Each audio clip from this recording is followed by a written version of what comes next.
Hi, I'm Abby Ellsworth. I'm a civilian interviewing law enforcement from around the country. My goal is to tell the real stories of law enforcement, the ones that don't make the news. Joining me today is Sergeant Eric Tung of the Kent Police Department in Washington State. Eric has been on the department for 16 years and has been on the training unit, neighborhood response team, and the civil disturbance unit. He has been a K9 handler and currently is a supervisor on the recruiting and hiring unit. He has his own platform called Blue Grit Wellness, which includes, among other things, his own podcast, Blue Grit Radio. He writes articles for Police One, and in 2022, he was recognized by the International Association of Chiefs of Police in their 40 Under 40. So, Eric, welcome. Thanks so much for having Abby. Should we tell the audience how long we've been trying to do this? You just saw the emails. It was a while, right? Since we first started corresponding and chatting about this. I feel like I know you. You feel like a brother to me now. That's good. Yeah, this is a long time coming, so I've been super excited. I don't know why. I think there was some vacation, then there were the holidays, and then I don't know what. I'm just busy, yeah. Yeah, but I really follow you on you are what I'm going to call a relentless optimist. How's that? I try. It's funny because my boss and the real mentor for me has called me an idealist, and I almost took it offensively. I was like, there's no way, I'm a realist. He's like, no, you're pretty optimistic. I don't see it, but it must be in the spectrum of things. I'll take it as a good thing. Part of the reason I feel like I know you, we have communicated, but you are very active on social media and you're not just doing fun posts. I feel like what you do is meaningful. It's about the work you do personally, and it's about the profession. And when I say relentless optimist, I think I know you're in hiring and recruiting, but I also think that you are doing this as much for law enforcement as you are for your own department. Yeah, I think the optimism and the framework of trying to be positive really came as a necessity. When I came into recruiting, I felt like it was kind of the impossible. It felt impossible to recruit people into law enforcement after the death of George Floyd, especially in the Pacific Northwest, where politics feel really, anti-police at times. I'll just say it that way. As far as like the louder narratives, it felt like a lot. There's internal struggles, there's regional struggles, and really it just felt like the only way that we're going to climb out of this hole is just this maybe unrealistic optimism at times, and just to focus in on what we do know, which is this is a very necessary job that takes we use the word relentless, and I'd say a lot of my peers, my team are extremely relentless in their craft and what they do, and it's what makes this society function. A lot more people than just me, right? I just put things out in this format and I've gotten good at it, but there's a lot of people behind the scenes that put in their heart and soul. So it was a lot of that, and just recognizing like that's what we need. Yeah, just trying to put out content that's helpful for first responders, for the general civilians. Just there's a lot of carryover with health, and that's where Blue Grit started. The wellness part was really just health and trying to support wellness. But now, with my recruiting role, it does become a lot more of, hey, what are the conversations we should be having on a broader scale that would help officers, help them be better, and help the community be better, and just that understanding and empathy, and as it's all connected in my mind. Right. If it's okay, I'd like to start with a little background on you and the Kent Police Department so people know who they're talking to or who they're listening to. Sure. Kent is what I would call a neighboring community to Seattle. We're pretty close to each other. Mm-hmm. And what hurts in Kent hurts in Seattle and vice versa. For perspective for my listeners who have heard me talk a great deal about the 5 ambush murders of 2009. So you started 2007. Yeah. So in November of 2009, we started with the ambush murder of Seattle police officer Timothy Brenton, who sitting in his squad car was shot by a suspect. And Tim's officer in training, Britt Kelly, was injured. That was on October 31st. And then less than a month later, on November 29th, the 4 Lakewood officers sitting in a coffee shop on a Sunday morning who were gunned down. I like to always read their names. Officer Tina Griswold, Officer Ron Owens, Sergeant Mark Renninger, Officer Greg Richards. So what impact did that have on you 2 years on Yeah, I mean, that's huge. Or I know for people that came on, that was pretty indoctrinating, right? It's a really quick gut check to the realities of this job. And even, I'll say beyond reality, it widened the scope of what reality could be. A lot of people that were veteran officers in this region thought, yeah, that could happen, but I mean, it's not going to happen here. And you commonly hear that, cops are pretty much preppers. Like we get really skilled in the art of finding contingencies and worst case scenario planning. But then when it hits home hard. That was really rough. Most people that work in King County, the Kent being South King County, south of Seattle, they live outside the area, where it's a bit more affordable. So down in Lakewood, where the four were killed, that's home for a lot of people, or right around there, right? Tacoma, Puyallup, Lakewood, that whole area. What was more impactful in a lot of ways was Greg was a Kent officer before he was a Lakewood officer, and so a lot of people knew him. I did not know that. Yeah, and Oh, then Mark was a Tukwila officer, just our neighbor to the northwest, before he went to Lakewood, because Lakewood incorporated as a new city, so a lot of people kind of pooled together to form that young police department. My academy instructor, my main instructor, had started in Kent, and then he went to Lakewood. And so wow. there was a lot of really close hurt and a lot of shared stories. I got to see the impact of line of duty death and some of the things that I came to learn about and find out about through my involvement with peer support and becoming a very strong advocate for peer support and very involved with my department and the region. I can look back and see what was happening with officers, right? There was a lot of survivor's guilt. There was a lot of blame. And that's very common in first responders. There's even people that were like, man, I should have been in the coffee shop that morning. Had it been a different day, I probably would have been there and maybe I could have made things different. Wow. Or even the layer of, hey, I could have been there and I'm glad I wasn't, but then feeling so guilty for that feeling, which is a very normal feeling. I mean, you should be glad that you weren't ambushed and killed, but to realize that that happened to your close brothers and sisters, it's a very complicated emotional web that a lot of us are unsure how to navigate at times. Well, that's incredible, Eric. I didn't know that. And so you said Greg was former Kent? Greg was former Kent, yeah. Wow. I Oof. never got to meet him, but yeah, I'd heard that he had started his career here. And so when you asked originally, like what that was like as a new officer, right, a Yeah, 2 year or maybe 1.5 year, especially with training and right. actually hitting the street, it was so jarring, right? I remember going to Timothy Brenton's service in Seattle and just that realness, right? That hey, you could be pulled over on the side of the road, you're not even on a call, Right. and anything could happen because you're in this target called a police car. Right.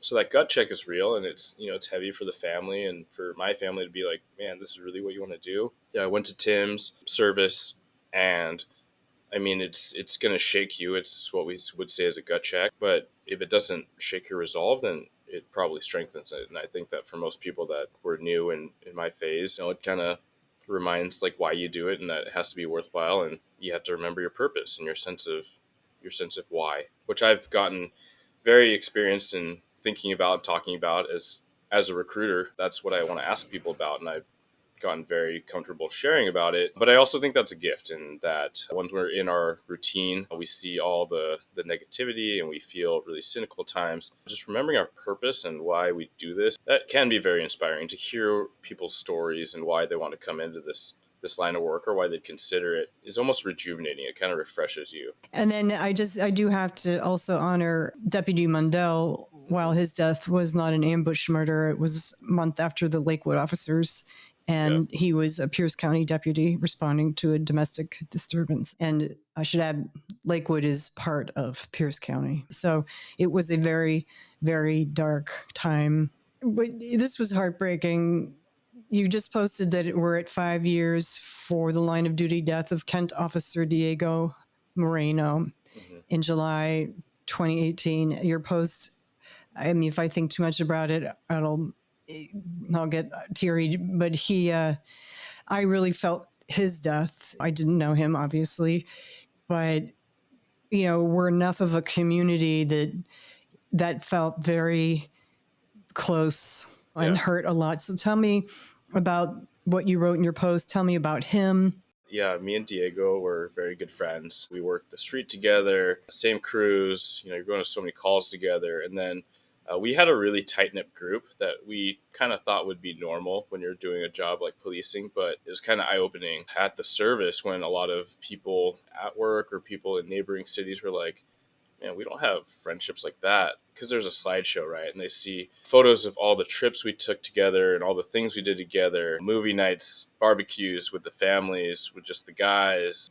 going out to town, bachelor parties. Diego's at my wedding. And so he was a super close friend that I considered very much a brother. His death was really hard. I mean, that's clearly an understatement, but it was hard on so many levels because of the type of person he was. He was larger than life. He was the real consummate optimist. I'll try to fake it till I make it, but he was truly the extrovert, the social butterfly, the life of the party, the life at work. He'd be screaming and kind of like battle cries as he's going out to the car. He's just so engaged, and at the same time cared so deeply to fight crime and to protect civilians. At the same time, he was the go-to community engagement kind of guy, on his own time, on company time, all the time. Like any opportunity he had to interact with kids or the community, like he was there.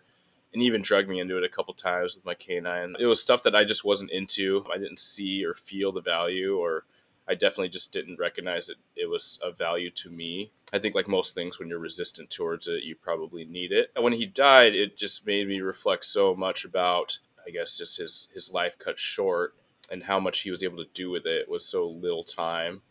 Being, I believe, 35 when he passed. And I guess since his death, I'd reflected a bit, and I've used social media even back then as just my personal social media as a means to kind of journal and put together some thoughts as an outlet. So it's become relatively common now that, after 5 years, generally like the anniversary of his death, I have a pretty poignant reflection point. But the post you're referring to, it was me and some of our friends, Diego's friends, like our joint friends, which is kind of like a reunion. Some people have left police work by now. Some have just changed departments, as you do. We were all in Bend, Oregon, and that was pretty iconic because it wasn't planned. It was just, Ben's a great place to go, and most of us hadn't gone. I was wearing this hat that I had designed based on a hat Diego used to wear. It was a Bend, Oregon logo on the hat, and he wore this to support a fallen Bend officer that was killed in line of duty.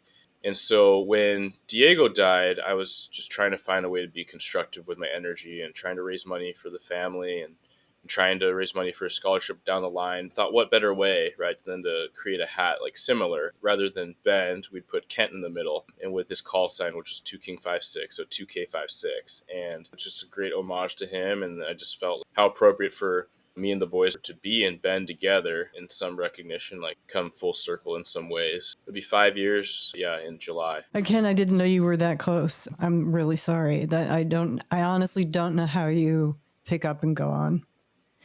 Thank And you. I mean, it's everyone reacts so differently, and for me, I found a couple of my hardest points in my life. But I would never have tagged myself as a resilient person. Definitely, like growing up, I avoided difficulty, and I was pretty shy and all these things.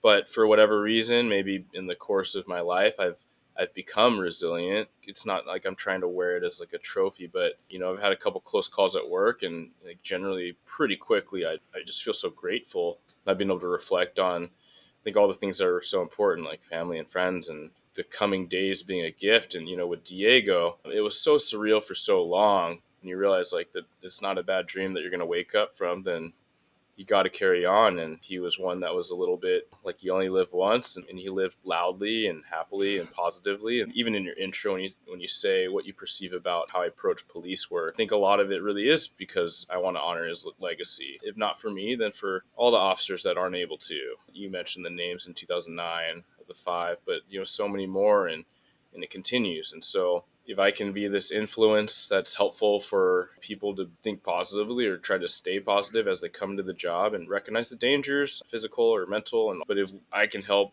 us all navigate a little better, then like I'm very honored to be able to do that.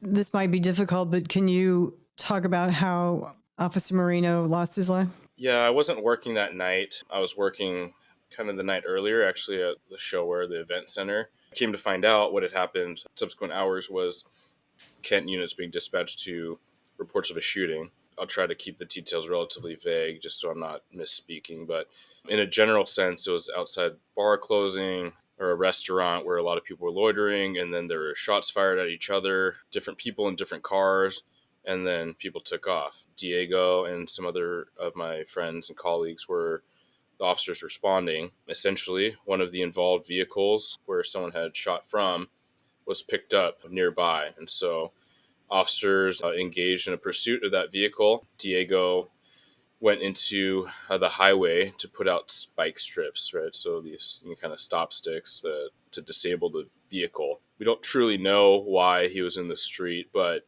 the unofficial verdict from friends and colleagues talking was it appeared that he was in the street when he shouldn't have been. This is a huge safety risk of deploying spike strips or stop sticks. Talk about, we recognize it, but unfortunately he was in a bad spot. Whether he had thrown the end without the cord that you used to retrieve it, maybe he had thrown the cord to the opposite side and he went back to retrieve it so it didn't deflate other cars to include police tires. That's what is supposed by many. But ultimately he was killed while he was there. He was hit by a vehicle. Yeah. Well, I am sorry. It's a lot. It's a lot. Yeah. Well, as you said, this month marks the 5-year anniversary of his death. We'll take this moment to say, Officer Diego Moreno, thank you for your service. I'm sorry for your loss, Eric. Well, it's hard to move on from there. I do want to get to your career. Let's talk about a number of the positions you have had. I know that you were a K9 officer for a period of time. Yeah. And what was your K9's name? He was Kato. Kato. And I know, because I've heard you on Anthony McNeil's podcast and Things Police See. I've heard you tell the story, and the two of you had an incident where you almost lost him. Yeah. So he was stabbed once, and then we were in a shooting. So which one do we want to talk about? Oh, I didn't know about the shooting. I guess we'll cover both. First of all, he was a generalist, correct? Which means he tracks the human scent? Yeah. So he tracks suspects, violent crimes, and that also means he's trained to pick up evidence that suspects may drop, and then also search buildings or certain areas. So basically, we were called to Des Moines, a neighboring city. There was a domestic with a weapon. I believe it was adult brothers or something. But essentially, we go on a track for the suspect through the woods. We find the guy, and he's just standing there, pretty stoic. He's not obeying any commands. He's got his hands down on his sides. And essentially, when he's not complying, not knowing if he's armed with any weapons, I send the dog on him to help apprehend him. Essentially, what happened was I see kind of a silhouette. Of course, it's dusk, because that helps the story, right? But it's kind of dark and there's like a shadow. But I see the silhouette of the profile, the side of Kato and the side of this guy. And I'd see this kind of jab motion with his hand. And then I remember in that moment just being like, he just stabbed my dog? Yeah. Just that quick motion. And then I heard, Kato yelp. And I was like, oh my God, I think he did. And so I call him back and I reel his leash back. He's trying to get back at the suspect who's just standing there still. He hasn't come closer to us. He hasn't run away. And then I see and I'm feeling Kato and I see that he's bleeding. And then it's kind of chaos, right? I don't think any of our memories are that great with that kind of stress and what's going on. Essentially, other uses of force, able to take that guy into custody. But then it was just trying to scoop him up and just figure out, okay, where in the woods am I in this kind of unfamiliar area, and trying to get him to a vet. Now, luckily, we're at a paved trail by that point. There's a neighboring agency car kind of on containment that was able to drive down the trail to the point where I was and then get him to an emergency vet. But yeah, luckily he clearly bounced back. That was only a couple years into our nearly 6-year career, I believe. It's crazy what dogs can do. I think most people listening to this podcast know that when you have a canine, the canine lives with you. So it's like your partner, but also your pet. And, that must have been really. Are you aware of, I'm sure you're aware of K9 Officer Jedi with Seattle PD? Yeah, I know the handler too. Officer DeCray. Yeah. So poor Jedi was stabbed to death. That was bad. I talked about that with Britt Kelly in my interview with her because she was on the force investigation team. Yeah, it's hard. I mean, I'll even say it was. Going into it, I tried to create a barrier. Like, I knew I would bond hard. Like, I'm a total dog person. I knew it would be a heavy bond, and that's a lot of what appealed to me about that role. But at the same time, as soon as I got assigned, I'm like, this is not my dog. This is the department's dog.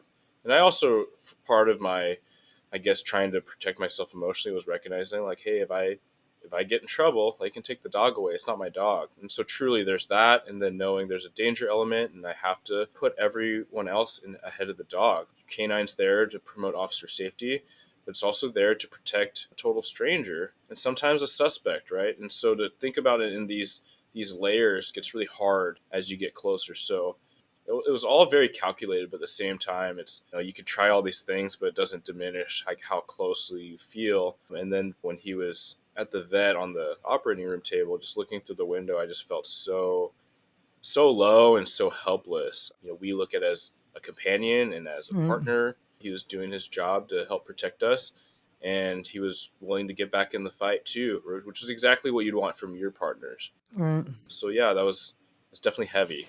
Yeah. Well, he survived and he rebounded. He rebounded. So when you mentioned also a critical incident, was that with Yeah. Okay, so I asked you in advance if it's okay to talk about this because I don't sure. like to put people through, and you said yes. Yeah, I told the story so many times. Oh, you have? Okay. Yeah. What I heard you say on the Off Duty podcast is that you were in a critical incident and thought you were a gunner. Mm-hmm. So tell me what happened. Me and Kato got called in on a day off. Essentially, what happened was an officer was checking a seedy motel, which was a hub for criminal activity at the time. Essentially, this guy got stopped. It looked like he was doing like a hand-to-hand drug deal. And when we got cornered, he started providing a fake name and then tried to assault the officer. He tried to swing on him, and then he took off running, grabbing a pistol from his waistband. And a bunch of onlookers saw and panicked and said, yeah, he has a gun. That's what we saw. And so we try to lock down the area. By the time I come in, it's July. So July's a very heavy month for me, I suppose. Or it's not heavy as much as it takes me down memory lane. Yeah. July, I believe it was like 2016. In any case, we cordon off the area and try a K9 track. It's a populated area. The track takes a super long time. We try everywhere and we're not really picking up the scent. And finally we come down to this last yard where we hadn't checked. And so by now there's a few other officers with me, and we're just checking this closed landscape company. And there's a bunch of trucks there. There's a Quonset hut and these structures. And a Quonset hut is kind of this big metal frame tarpaulin structure, like it's roofed. And then there's back wall and side walls, but an open front. And there's like tractors and all these pallets and cabinets and barrels stored under there. Just to keep them dry. Kato gets super excited and really animated in this Quonset hut, and that's generally a sign that he's picking up the odor that he's looking for. He dives under this tractor. By that point, we've been tracking for hours, and whatever cynicism I had was there. And I was like, it's probably like a rabbit or some cat. I'm like yelling at him to come out. The dog, I'm yelling at Kato to come out, and he pulls out this jacket. And it's like this camo fatigue jacket, and instantly, like, I get chills. Oh my God. Just right up my spine. And then the original officer who was running with me as one of my backup was the guy who almost got assaulted. He said, that's the guy's jacket. And then instantly we go into high alert again. It's not too much later that he's working to the other side of the hut, and an officer moves up and tries to move this barrel because he sees Kato trying to get back there. I mean, he can't find a way. The dog can't find a way to navigate between all the stuff. What I remember was that the officer moved up to move the barrel, and then I just see the top of someone's head just momentarily pop up and then pop back down. But I heard a pop. Oh, boy. So what had happened was the suspect popped up, tried to take a pop shot at that officer, one of my sergeants, and instantly my sergeant went to dive out of the way. That started off this chain reaction of events. We're all shooting at where we saw the suspect. Basically what feels like 10 seconds that people on the outside perimeter, just outside the yard, told me was like a second and a half. But I remember this pop, pop, pop, pop, pop, pop, pop, pop. And there were, I think, 70 bullets fired, I think is what the investigations found. Because there were 4 of us officers and then the suspect. And then there was an explosion. In hindsight, we found out from the fire investigators, the suspect was hiding behind this cabinet holding all these propane tanks. And so the rounds fired ended up piercing the propane tank or tanks, and then created a leak. And then somehow the leak was ignited by some of the gunfire. So the whole thing went up, and I remember this fireball just kind of coming towards me. Fortunately, I was wearing a ball cap, and I ducked my head down, I brought my arms up, and the fire just kind of passed over me. And I just felt like I was in the middle of it for, like I said, for seconds, but it was probably like a microsecond. just flashed over me. But that for sure was the moment I thought I was just gone. I was like, this is it. Wow. I just remember this really intense heat. You can't escape it. I remember kind of walking in a circle and being like, there's, it's almost like you're underwater for a moment. You're like, well, there's no like up, there's no way out. I guess I'm just going to be here and perish. But luckily, fortunately, whatever divine intervention, that was not the end for me or my buddies. We kind of gathered our senses, took a check on everyone. Thought one of the officers was shot, but it was really the intense flame and fire that it disoriented, and he was in pain or wincing. So we were kind of dragging him out, kind of taking note of everything, doing your buddy checks, checking for, you check to see if there's any rounds that might have hit you that you don't see or you don't feel because of the adrenaline. So we're all kind of looking over each other, and one of the guys was like, hey, where's Kato? And Oh then no.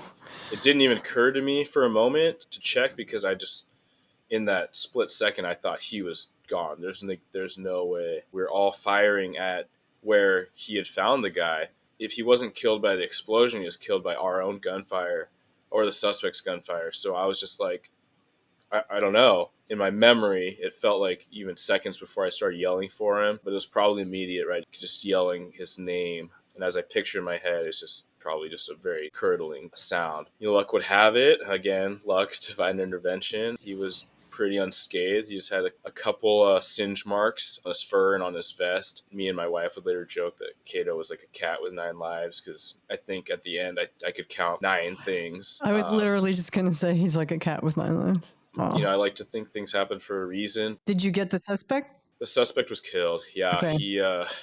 this is so unrealistic, but he actually popped up out of the fire, kind of like a zombie. And this might sound insensitive, but I'll just explain it as I see it. And he's kind of limbering towards us, and then he turned and started going towards the gate. So myself and another officer on the outside actually opened fire on him again, and then he was killed. He was arrested, and he was unable to be resuscitated. But yeah, he was killed out of that interaction. One of the officers on the outside perimeter said they actually saw, like, as soon as the gunfire erupted, Kato got out of the tent, and he was just kind of sitting on the side of the fence, just leaned up against it, just panting. And it's like, hey, like, I appreciate him to have the sense, because it's dog ideology, or working dog ideology is so weird, because some people would hear that and be like, well, he's not trained to do that. They're trained to be around the fray and the gunfire, and you don't want that, because that shows the lack of confidence or the fear. But I'm like, well, it's also common sense. Like, he's been around a lot, and he never shied, in gunfire and training situations. But for whatever reason, when everything popped up and his instinct was to run, I'm like totally fine with that. Well, he's like, these guys have it from here. I don't have a gun. Right. So, in the end, it all worked out really well.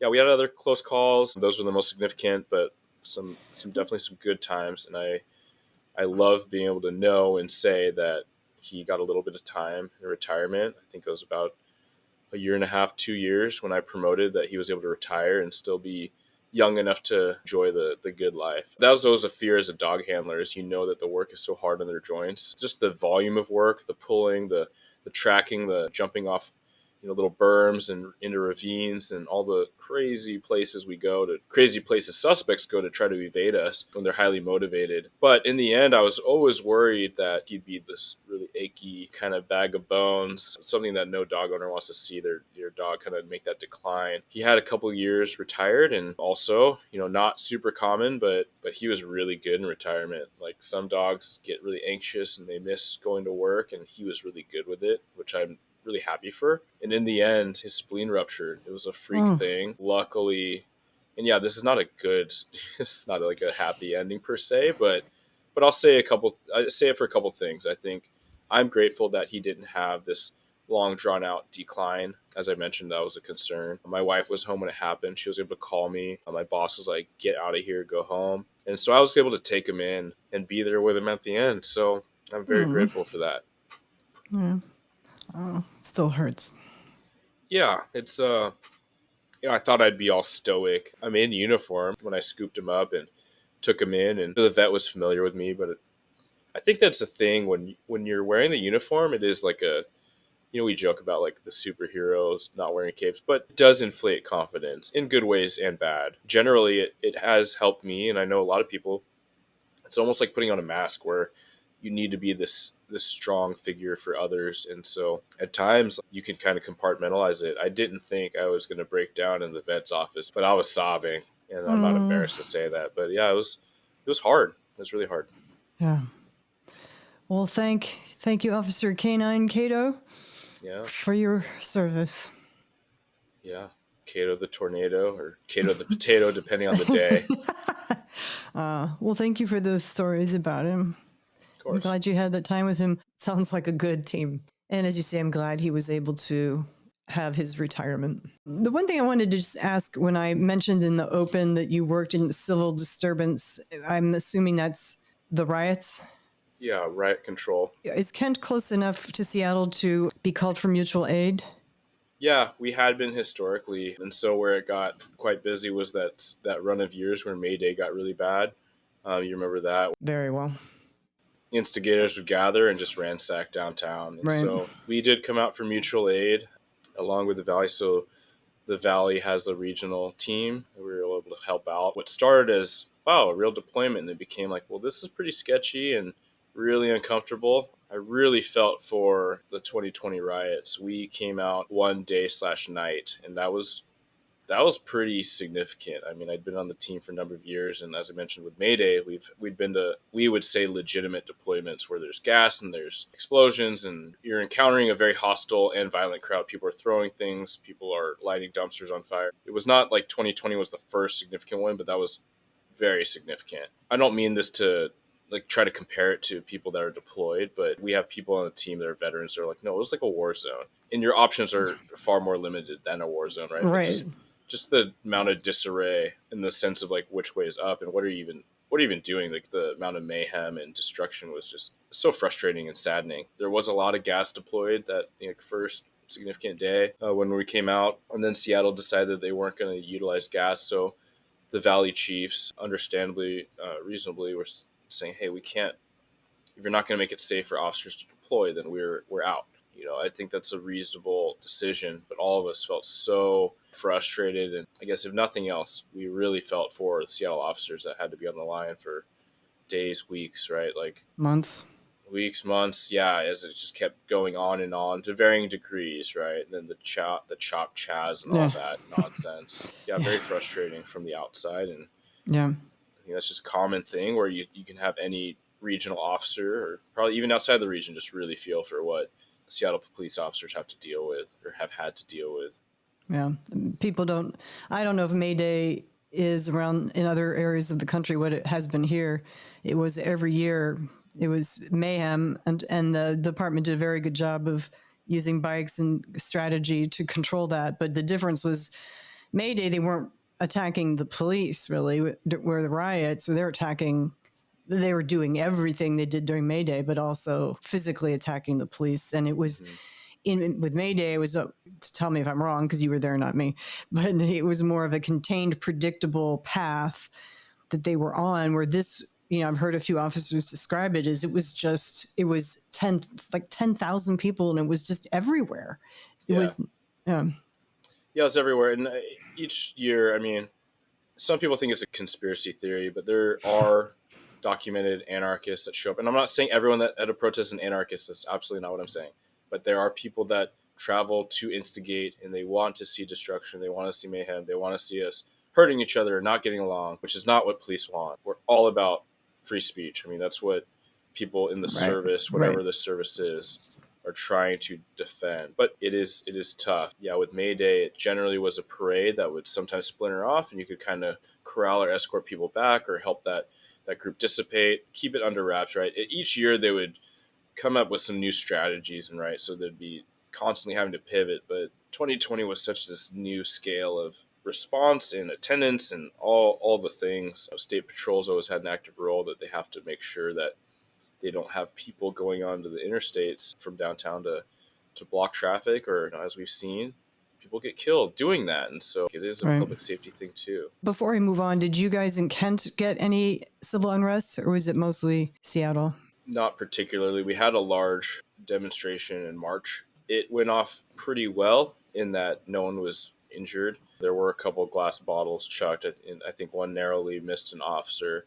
I'll say it went well in that way, but I will say that what was particularly hard to hear was that there were black officers, colleagues of mine, that decided to march. And the agency was so supportive for anyone that wanted to march. But to hear that the slander that they endured from largely white people is what they recalled and told me, the kinds of things that they said, it just boggles my mind that people could have so much hate speech towards an officer, but make it about their black heritage. It is so counterintuitive, this whole thing. But just have groups, people basically chanting racial slurs. It just boggles my mind. Like, what are we even doing here anymore? So I say successful in that no one was hurt, but as far as what the purpose was, which I think is to recognize humanity and build empathy, it's hard to see that, when that's the account from people that I know that were there. So in the wake of all that, then of course we moved into defunding, and then I'm not sure that affected Kent the way it did SPD, but what did affect all Washington State was then these ridiculous police reform bills that were passed. We don't need to get into all of them. I just want to touch on one because you posted about it recently, and that's the pursuit law. Mm-hmm. So has it changed for the better, or is it still restricted? Yeah, it's walked back a little bit where it's inclusive of some more crimes, but it's pretty hardline. A lot of, I will say, police work operates in the gray, and to reduce that dramatically hinders things. And this is not supposed to be an opinionated comment. This is, as I interpret it, right? It's supposed to be objective. To remove a lot of that, it does have a lot of consequences.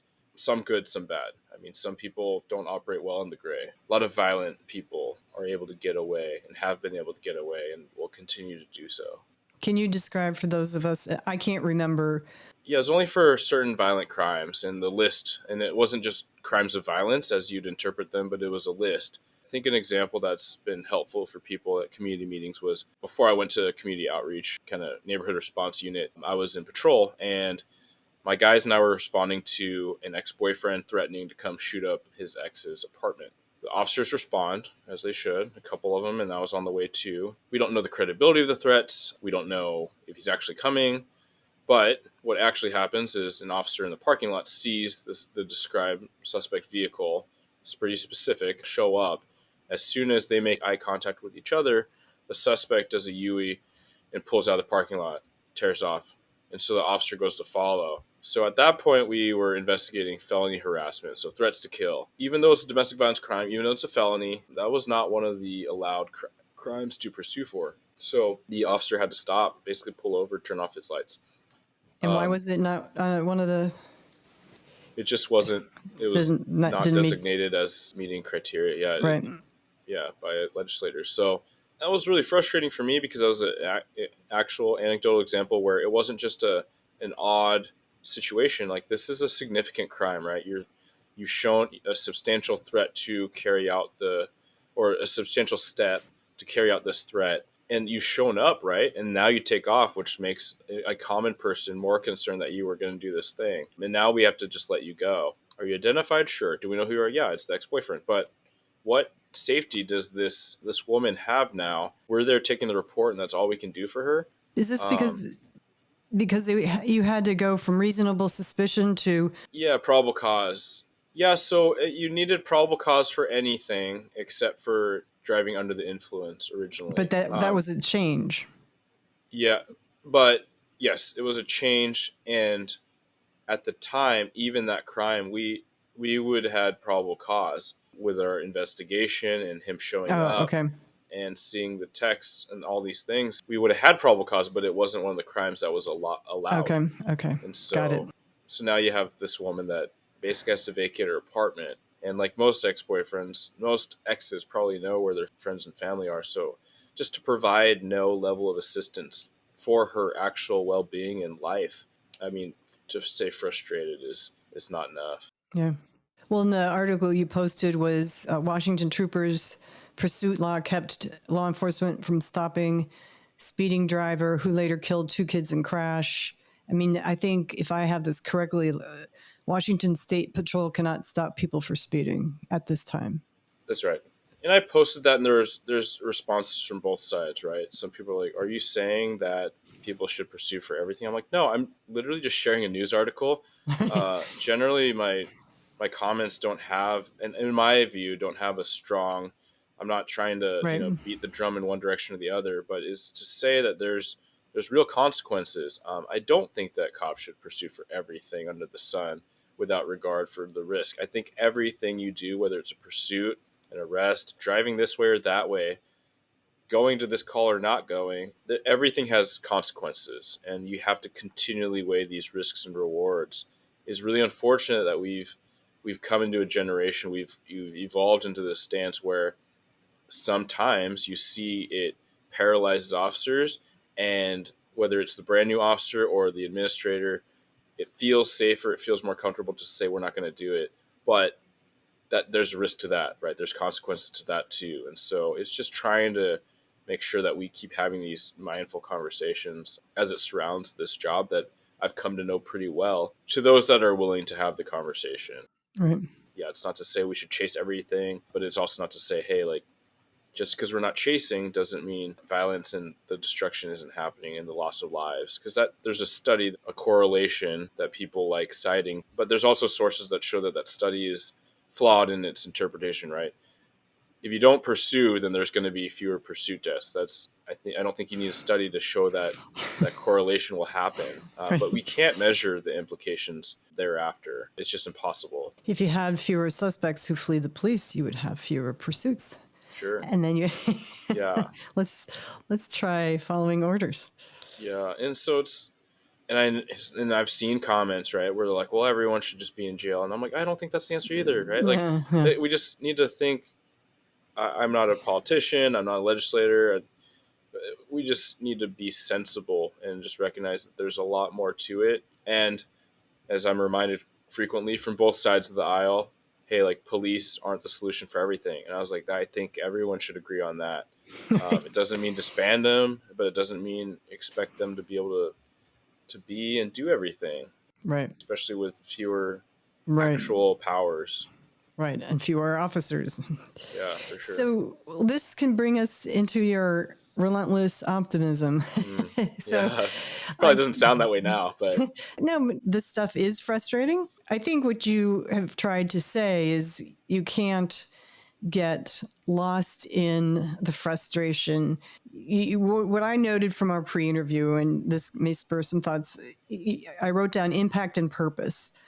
Whether law enforcement remembers it all the time, there is a lot you can do to help people. In the current environment, it's easy to get distracted, but there's a lot you can do on an average day that other people wish they could do in that day. yeah, it's really easy to forget what you can do, right? We especially with the legislation, it's commonplace for officers to talk about everything we can't do. Like, it's literally told to us, like, it is legal for you to do this, right? So if you chase that car I told you about, you are breaking the law. You're a criminal now for trying to arrest Right. that domestic violence felon, which feels so jarring. But it's where we were at, and it's where we are, right? Like, some version of that. So there are so many people just that wish they could do more. And, all the destruction and some of the lawlessness and just even the smaller petty things, to recognize that you have influence and you have a voice and you have this presence. If you show up somewhere, some people can feel safer, right? And if someone is causing a problem, even if it's minor, right, like a trespasser or a disorderly subject, you showing up makes everyone feel safer, and there is something you can do. Whether or not the courts do a whole lot with it, whether or not the laws that you used to be able to use to enforce, like, you just being there, you can talk to them, you can try to find them resources, or if appropriate and necessary, you can take them to jail. That's something that a common person can't do. And to realize that, like, there's a lot of hope that can show up with you depending on how you carry yourself and what you do. I think that's easy to forget after you've been doing this a little while. Well, and you've been very successful in recruiting for Kent. You want to talk about how you have been able to do that? Yeah, the way has to be paved at your agency or your organization. So my boss put out a lot of work in making sure that this was a priority and that we had the resources, namely being me and a recruiter, which it's hard, right? Everyone is short staffed. And so you lose someone out of the community engagement unit that was also working these longer term problems, then the work goes somewhere else. But to take that investment and create that buy-in was a huge part. And to have I guess, the allowance and the trust, a little bit of the longer leash to say, hey, go out and try things and be okay with failing. It was okay for me because we talked about the notion so long, how we needed someone to do recruiting. I just didn't think it was me. I was trying to pitch it for someone else. But ultimately, as I said, I kind of thought it was the impossible job. So in some ways, I didn't have a whole lot to lose. I didn't think that I was going to be able to move the needle or get us where we needed to go, absent going to recruiting and hiring. So, I mean, it boils down to some themes, right? Like I talked about having support of your administration, supportive message. There's a lot that I and my team did as far as looking at our systems and trying to figure out where things were bogging down. As you imagine, hiring government officials can be very bureaucratic. And there's a lot that I've been trying to work with other agencies and at least provide some advice and feedback and helping them in their situation, because everyone's a little different. But really, where the difference was made, and I think that some people, some recruiters or some cops, think that it's baloney, but it was building relationships. It was just being positive, being approachable, being responsive. And I know it's true because when you're trying to think about what team you want to join, the ones you can connect with, whether it was me or my recruiter, Brian, just having some degree of wearing our heart on our sleeve, feeling comfortable talking about the good, the bad, the ugly, as I have today, which Brian is excellent at. He's very compassionate. He's very charismatic, but he is a straight shooter too. And we're not sunshine and rainbows and, hey, this job is everything you want it to be and more. This job can be so fantastic, but it's not easy and it's hard at times in all the different ways. But we actually both are peer support team members, so we're very upfront about talking about approach to wellness and how that can help you navigate all that. And I think that so many candidates, at least the best ones, the ones that are the ones that we gravitate towards as well, that resonates with them because they know that there's meaningful work they can do. They know the team is a big part of why they would choose to do it one place or the other. It helps that we had really competitive pay and benefits. That's, so again, support. That's support from our city and our mayor, which we had. And so there's a lot of little things that definitely made it easier. But I think the low hanging fruit was we were willing to outwork anyone else, and we're willing to be more responsive on our evenings and weekends than anyone else, per what candidates and applicants told us. You wrote an article in April it was for Police One. Mm-hmm. And it's a really well thought out. I'll put a link to this article in the episode notes. But you talk about helping, well, in this case, helping rookie officers. And you're right, what is true now was true decades ago when I started and has been true long before that. So you've got a couple of bullet points. The job is hard. The work is hard, but it is meaningful. Police work is an accelerant. You determine your legacy. Stay humble, stay hungry. I'd like to start with maybe the job is hard. It always has been. It always will be. So what's your elaboration on that? Yeah, so that article is largely a theme of mentoring, right? So I'm trying to appeal to the newest generation so that they can be successful. What you bringing this article up in the vein of recruiting, what it generates in me is that the conversation when I came into recruiting, and I kept hearing it, and I keep hearing it, is that the applicant pool isn't as good as it used to be. No one wants to be a cop. Why would they? I don't want my kids to be a cop. I don't want my neighbor kid to be a cop. And so while I won't dispute the feelings associated with that. Like, there are people that want to learn more, and there are people that are here, and we need them. The community needs them. Let's bring them in. Let's give them a chance. And sometimes they're not cut from a similar cloth, but they're good people of good values and good potential, and that's what we need to look at. I think every generation has said it, and so I talk about that in the article where Yeah. when I was a new cop, everyone was talking about that with, like, me being the borderline millennial, the Gen Y, saying like, oh, what kids these days, right? But I guarantee you the boomers said about the Xers and so on, right? Every generation, except for our World War II Right. generation, like the greatest generation. That is a thing. So we can either adopt and maintain those narratives, or we can get moving and move upward and onward. So, but it's all related, right? I did an article about recruiting as well, which is on Police One, just boiling down these simple themes, because that is what I want, right? I want we want good cops everywhere, and the good recruiters recognize that. And sometimes it's not a great fit at this department or that department, and we have a lot of different things to offer, right? Working at Kent's not the same as Seattle's not the same as a small town nearby like Black Diamond, right? But there are fantastic opportunities at all of them, depending on what you want, depending on like what you're looking for. Well, and I'm reading through the rest of this. Police work is an accelerant. It is likely to underline the best and worst traits you have.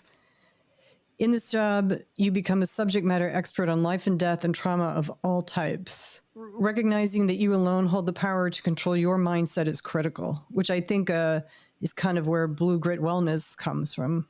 For sure.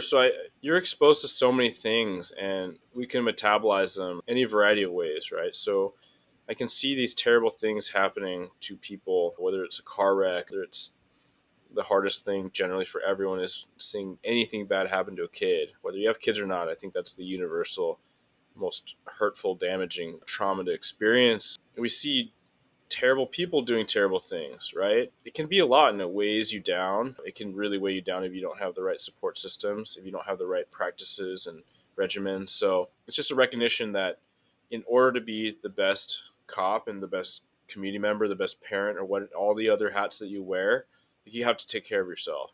And so that's in so many ways, but physically and mentally, those are primary. And then all the veins of health we know, right? Financially, spiritually, socially, whatever that means for you, like you need to hit it from all angles. And if one falters a little bit, then hopefully the other ones can help you bring them back up. But yeah, Blue Grit Wellness was born out of a few different things. Wellness, peer support, physical education. I learned so much about physiology and exercise physiology as a hobby, and then becoming a certified trainer through my department, strength and conditioning, because I just loved learning about it.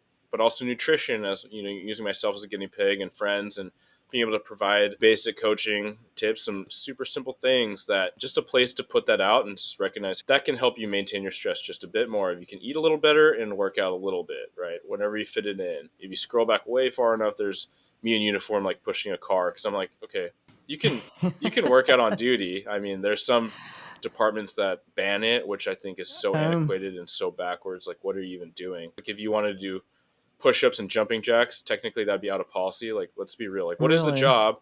Yeah, like you're not allowed to work out on duty. So I mean, we need to get with the times and help our officers do the job they need to do, which is to be very physically fit, very physically able and adaptable, but also the mental components, right? Peer support, mental health awareness, just talking to someone, anyone. So that could be a peer, that could be a clinician. But then it just did gravitate towards what I spent my 40 to 60 hours a week for a time, which was hiring. And I think they're all related, right? We need so many more cops. We need healthier cops that can keep doing the job. We need longevity. We need retention.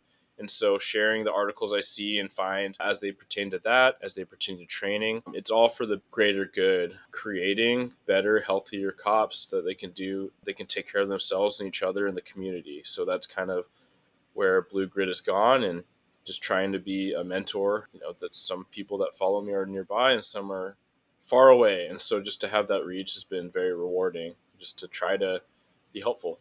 And Blue Grit Radio falls under that umbrella. And I know some of the things you do are really very detailed, specific, how to prep for your interview. Yeah. There's a lot of advice, but you also interview other officers. I see you just posted an interview you did with the female officer from Florida, I Yeah, think. yeah, retired Sergeant Donna Sergeant. Brown. Yeah, she's fantastic. So people can find you and your inspiration on Blue Grit Radio as well, which is a Yeah. podcast. Yep. I think before I let you go, we should touch on, you talk about a lot. I hear a lot of this now, as do you, as you have said, going back to your why. What made you choose law enforcement? I know from prior podcasts you were in college and there were things that weren't clicking for you. I mean, ultimately, I've kind of done the psychoanalysis. I was wanting to serve. I just didn't know what capacity. I wanted to do something important. I wanted to be out there in the community, like boots on the ground, figuratively, but then it became literally. Like, I want to make a difference, like so many young people do, and I feel like I have. I feel grateful to see in all these different walks, whether it's the majority of my career, like 14 plus years on the street on patrol in a very busy city, very high crime area. And then even the last year and a half or whatever it's been, largely desk or community events, to feel like I'm still affecting public safety and in helping the greater good of policing has been very rewarding. I think why I continue to do it is I just feel like I'm pretty good at it. So whatever hat I'm wearing, I feel like I'm a good team member. I feel I'm a good leader. I feel like I'm a good subordinate. I feel like I can be a meaningful part of all this. Some people ask if I'm going to go 30 years and, a full career. And I'd like to think yes, but I also am practical enough to say I don't know. And I think that we should all recognize that. Like, we could look at it as a goal and then also just know that because of the nature of the job, we can't know. We can't know if it's always going to be right for ourselves or our families. And so that's part of the conversation of the quote unquote real talk I try to have too, is let's just make sure it's still serving us and, our humanity. And if we get to this dark place where it's not, we need to have that gut check and that accountability piece from our loved ones to say, hey, maybe it was 3 years, maybe it was 12 years, but you had a good run, and that's something you should be proud of and not be ashamed or scared to potentially transition and walk away. Yeah. Well, don't leave yet. And Not leaving yet. I know that you had said that your parents, or at least your mom, wasn't real excited about it. I know you've talked publicly about not being that close with your dad, but Yeah.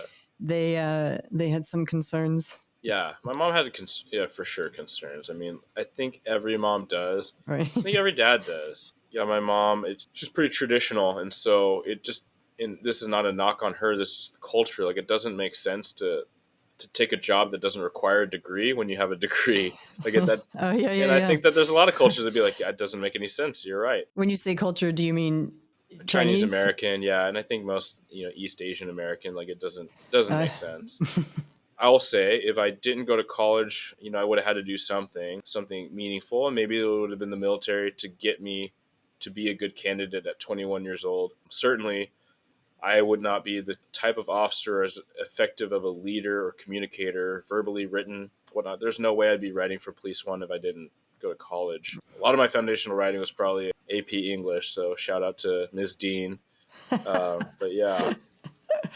do you know why you and your dad weren't close, and do you remain not close? I know why. Yeah, I mean, he's actually passed now, Um, but we ended on really good terms, and so I actually wrote about it on Father's Day. If you want to nerd out and scroll back a little bit, I missed it. on my Instagram. But yeah, so I mean, growing up at a young age, my dad was a dad, right, and he played and all that. But as I got older, I recognized he just he didn't get it. What it felt like was he didn't care. But in hindsight, as an adult, I don't think he ever saw the way. I mean, not to dive too deep, but historical for my family and so many families. But when the communists took over China, his dad fled, and he just left my dad in the dust. Wow. So he just Oh my like, God.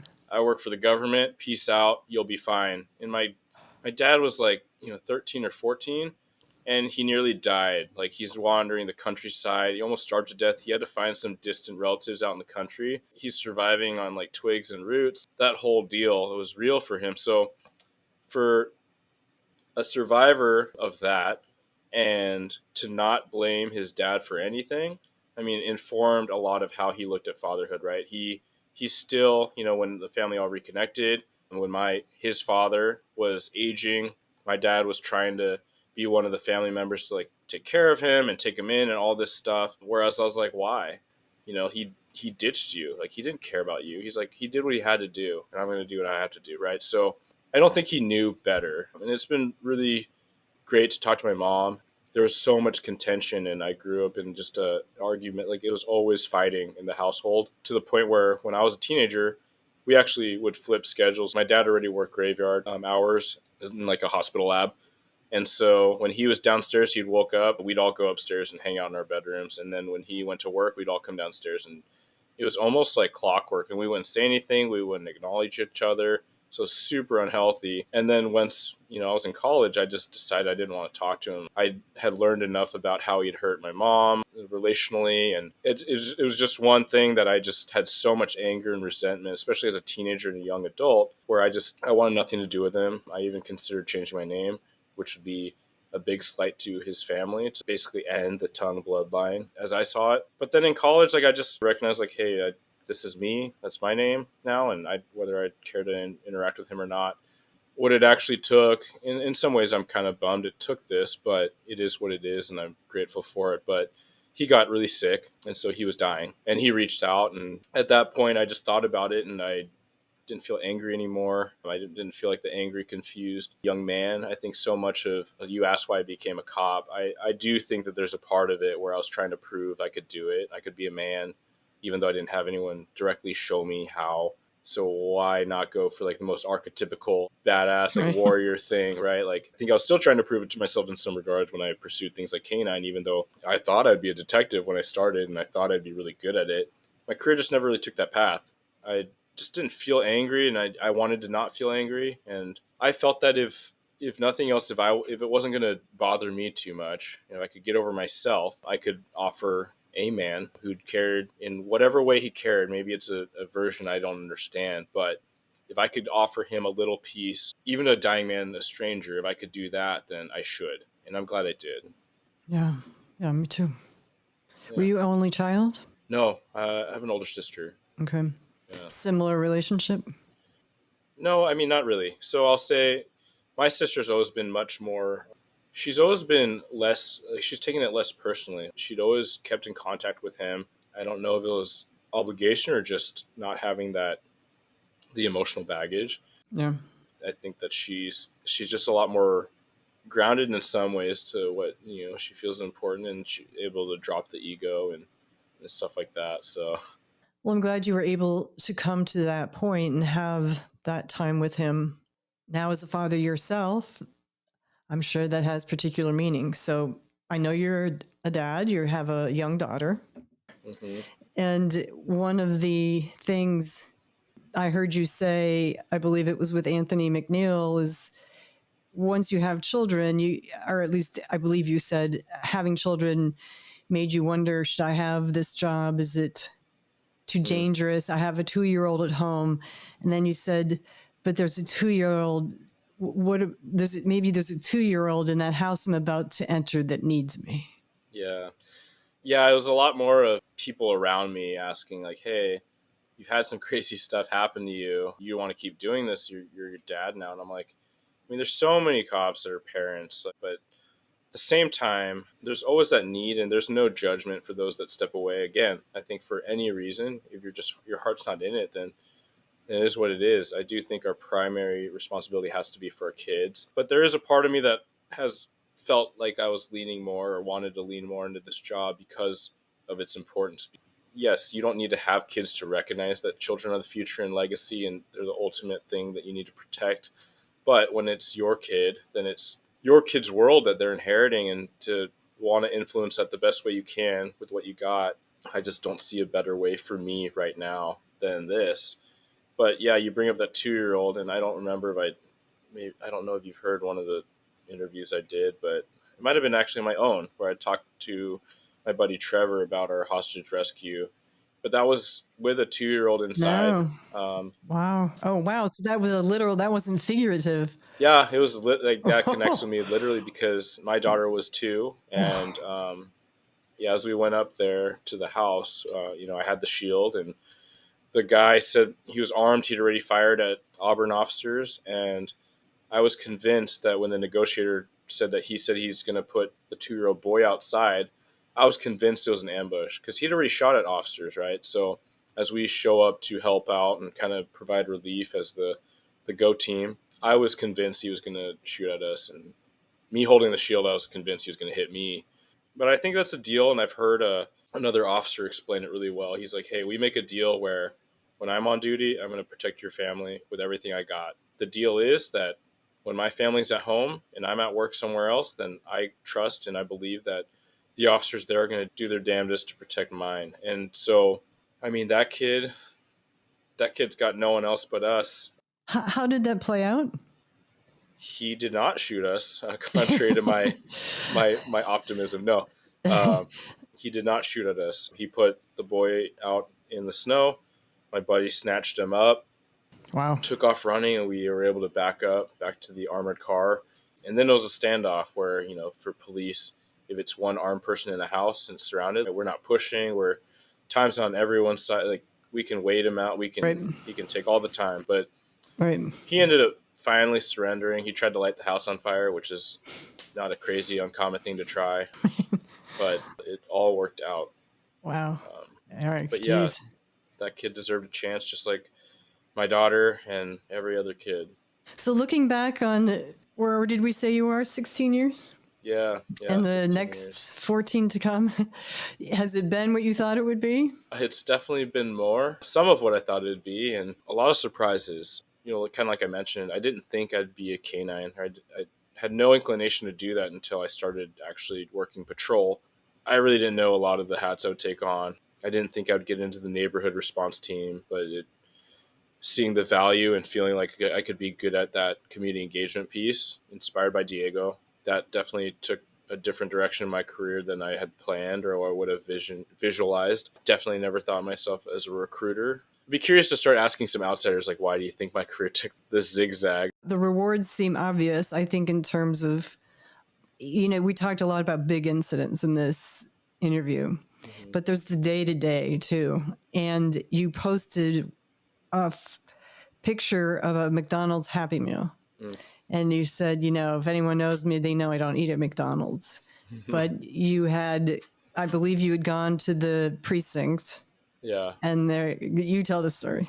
Yeah, I walk into I'm in this other building in the recruiting office. And so I go to the station usually a couple times a day to get something or meet with someone or talk to someone. But I'm walking down the hallway and basically I have to dodge out of the way for this Tonka truck going down the hallway, and sure enough, there's a little kiddo, and that one of our officers is like crawling on her hands and knees playing with him, and immediately your heart sinks because this kid was taken out of a bad situation, and there's no family there to transfer, right? And you have to call CPS or Child Protective Services to pick up the kid. But I was just standing there, just watching them play, and I just felt so sad for a moment and just asked if the kid had eaten, and they're like, oh yeah, we're just talking about like getting him something. One other officer's like violently typing the report for whatever happened, and then this other officer's playing.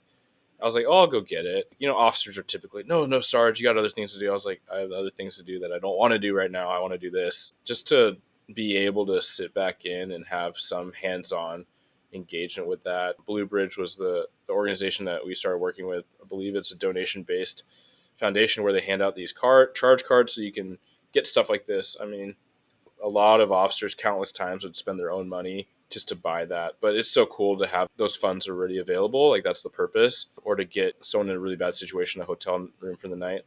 What kid doesn't like a Happy Meal? So yeah, just to be able to get that. That's the day to day. Again, we do the big stories and the big incidents and the riots but police work is that too. Yeah, and I like that you brought that up because this isn't cheesy, it's true, because it's a common theme where most of the time it's these little things that stick out. They can have the cool story, like the war stories, but when I talk about, hey, you can do a lot more than your average person has the ability to just because of what your job is, that's what I mean. And I think that anyone that's been doing the job a little while will recognize it's the little things. It wasn't the crazy pursuit in the knockdown, drag out fight. It's the times that you're able to bring a little smile to a kid, or know that you put in a lot of work into this case for this vulnerable person, or to really put someone, away. Maybe you didn't even chase them down. Maybe you never even met them, right? But just to build this paper trail to stop the victimization of someone or someone's, like, it is those smaller interactions I think that people feel really strongly about. Yeah. Well, maybe we can close. I want to read something from your Blue Grit Wellness website. All right. My career in law enforcement has put me on a path that brought me to my darkest, saddest, and most frightening moments. It has conversely offered me a lens that has highlighted my highest points of elation and pride. It says it all. And I think that what I have been able to have, and I'm very grateful for, is just the support system. I work with some remarkable people. I've met some remarkable people that are coming on the team or joining the police department that I'm really excited to watch them grow as people and officers. But all my friends from before police work, right, we say that you need to keep your life outside of the job to keep yourself grounded. And my family, my wife, my daughter, my mom, all of it, right? It's what makes you, your hobbies. You need it all. I feel like I'm in this onward, upward trajectory. I never thought it'd be podcast. never thought I'd be on anyone else's or even attempting my own or writing. Like, so it's all, I'm just trying to take it all in. Eric, this has been a really wonderful conversation, and I hope that you feel it's been worth waiting 6 months for. Yeah, no, certainly. It's been a pleasure. I really appreciate it. Well, I appreciate you. I really do look forward to your posts. They're very inspiring, and I'm grateful for your being a police officer, and I'm grateful for what you are doing for law enforcement. Well, thank you so much. You too. Thank you. I want to thank Eric for his time today. As we discussed, he's a lot of great content through his Blue Grit Wellness website and social media, including Instagram, Facebook, LinkedIn, and TikTok. I will put links to all of it in the episode notes. Thank you, as always, for listening. Your support is what keeps me going. My goal, as I say at the top of every show, is to tell the real stories of law enforcement, the good stories that happen every day that you will never hear in the media. Help me spread the word by telling your friends about this show. Follow and subscribe wherever you listen, and if you're so inclined, leave me a 5-star review on Apple Podcasts. Thank you.